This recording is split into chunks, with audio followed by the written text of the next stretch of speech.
या चालू था? सोचा था कि कुछ नहीं होगा, ये क्या कोई था? सब हॉस्पिटल का ही सब ही सरकारी आदमी है इन लोग जो घर बनाया है। जिनका घर टूटा वो सारे रिम्स सब वाले हैं? सब है, रिम्स का है, रिटायरमेंट हो गए कितना अभी कर रहे हैं, हैं?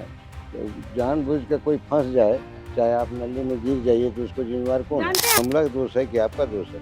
नहीं इनका दोष है, जब इनको पता है कि सरकारी है, तब तो फिर क्यों इस पर बनाएँगे? अगर आज आपके घर में मैं आके 1 दिन आऊँगी तो यदि चलेगा। कोई चोरी बस करता है यदि कोई चोरी करता है उसको खाने वाला 10 कोई होता है।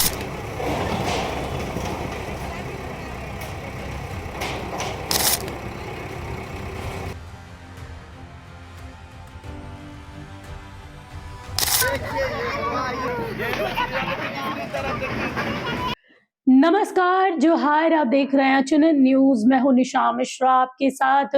झारखंड हाई कोर्ट ने अपना रुख कड़ा अख्तियार किया है और राज्य सरकार को हिदायत दी है कि सिर्फ कमेटी पर कमेटी ना बनाए, जमीनी स्तर पर कार्रवाई ठोस रूप से होनी चाहिए। क्या है पूरी खबर, आइए एक नजर डालते हैं।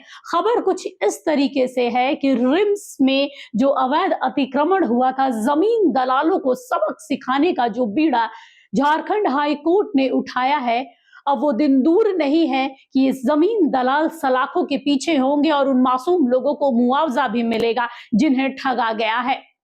लंबे समय से हम देख रहे हैं झारखंड हाई कोर्ट के आदेश के बाद से रांची नगर निगम अपना पीला बुलडोजर पूरे राजधानी में घुमा रहा है और जहां जहां अतिक्रमण है, जहां जहां अवैध कब्जा किया गया है, क्या बहुमंजिला इमारत, क्या फ्लैट, क्या मकान, क्या दुकान, क्या झुग्गी डाले, सब तोड़े जा रहे हैं।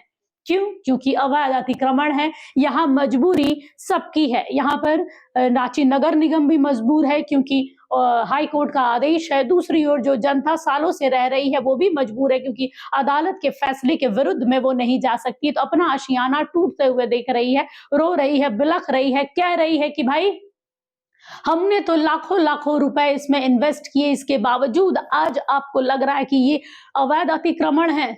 तो हमारे पास रजिस्ट्री के दस्तावेज कहां से आए, हमारे पास म्यूटेशन के दस्तावेज कहां से आए, हमारे पास जो डेली हर 6 महीने साल भर पर जो बिल रिन्यू होता है वो कैसे हो रहा है? हमने तो लाखों लाखों रुपए दिए हैं।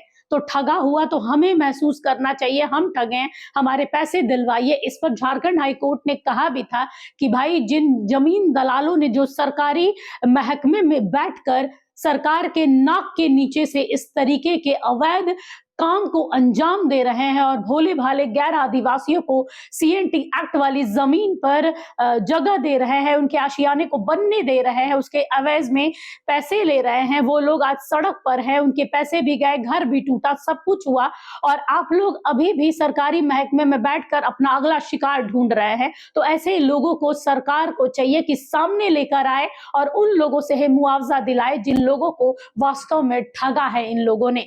क्या है पूरी खबर, झारखंड हाई कोर्ट ने क्या फैसला सुनाया है, सरकार से क्या कहा है, आइए एक नजर डाल लेते हैं। खबर झारखंड में जमीन पर अवैध कब्जे और फर्जी खरीद बिक्री के मामले पर अब झारखंड हाई कोर्ट ने अपना रुख कड़ा अख्तियार किया है।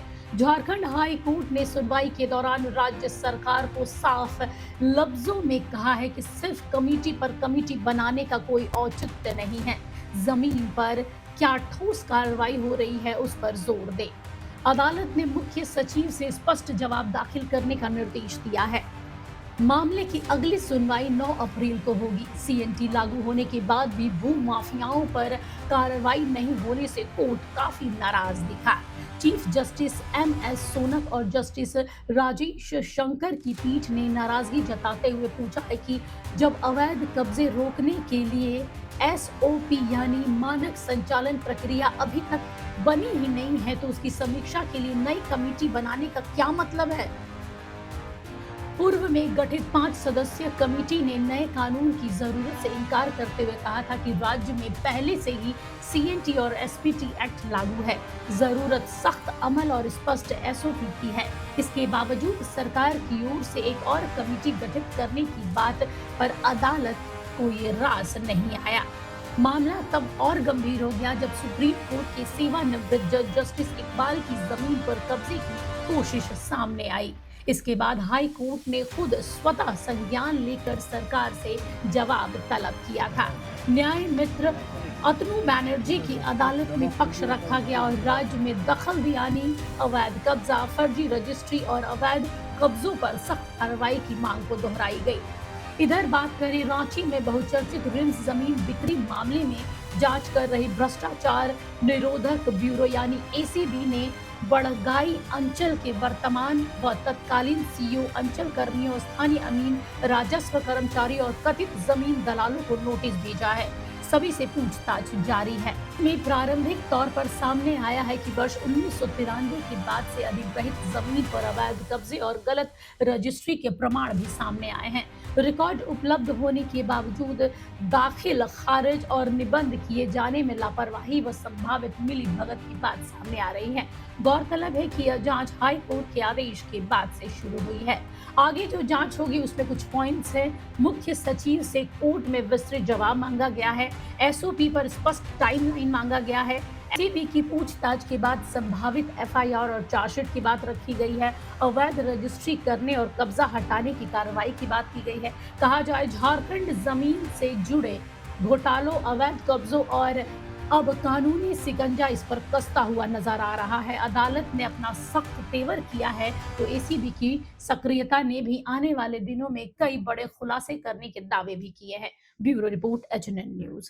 तो देखा आप लोगों ने झारखंड हाई कोर्ट के इस फैसले के बाद से, जहां एक और सरकार की नींद में थोड़ी सी खलल जरूर पड़ी होगी, क्योंकि अब उन जमीन दलालों को ढूंढना पड़ेगा, चिन्हित करना पड़ेगा, सामने लाना पड़ेगा और उनके आरोप को साबित करना पड़ेगा। साथ ही उन जो लोग ठगे गए हैं, जिनके घर पर बुलडोजर चला, उन्हें मुआवजा भी दिलाना पड़ेगा। तो सरकार की नींद में तो खलल पड़ा, लेकिन रिम्स के पास जिन लोगों के घर तोड़े गए हैं अवैध बोलकर, अतिक्रमण बोलकर, उनके लिए थोड़ी सी राहत भरी जो खबर है वो जरूर है कि भाई इन सरकार के अंदर बैठे हुए जो दलाल हैं, दलाल प्रवृत्ति के लोग कह सकते हैं, जो चुनिंदा लोग हैं, कुछ एक मछली की वजह से पूरे तालाब को गलत कहना गलत होगा, लेकिन यहाँ पर जो चुनिंदा 2-4 जो लोग बैठे हुए हैं, चाहे वो सरकारी महकमे में हो या फिर जमीन दलाल बने बैठे हुए हैं, जो जानते बूझते कि आदिवासियों की जमीन है फिर भी गैर आदिवासियों को बेच रहे हैं और उसके बदले में लाखों करोड़ों रुपए ऐंठ रहे हैं, अपने जेब में डाल रहे हैं, और उन लोगों को आज इस तरीके से सड़क पर छोड़ दिए हैं कि ना उनके सिर पर आसमान है, ना जमीन है उनके पैरों तले। कहाँ जाए, क्या करे, कुछ नहीं पता। लेकिन खुद आज सरकारी आड़ में कहिए या अपने महकमे की आड़ में कहिए छिपे हुए हैं। अब वो समय आ गया है कि सरकार उन्हें खोज कर निकाले और उन्हें ऐसी सबक सिखाए ना कि दोबारा ना आदिवासियों की जमीन बेचने के विषय में सोचे और ना ही गैर आदिवासियों को ठगने के विषय में सोचे। फिलहाल के लिए इस खबर पर बस इतना ही। देखते रहिए एचएनएन न्यूज। नमस्कार, जोहार। अगर आपको हमारा ये वीडियो अच्छा लगा तो इसे लाइक करें, शेयर करें और हाँ, सब्सक्राइब करना ना भूलें।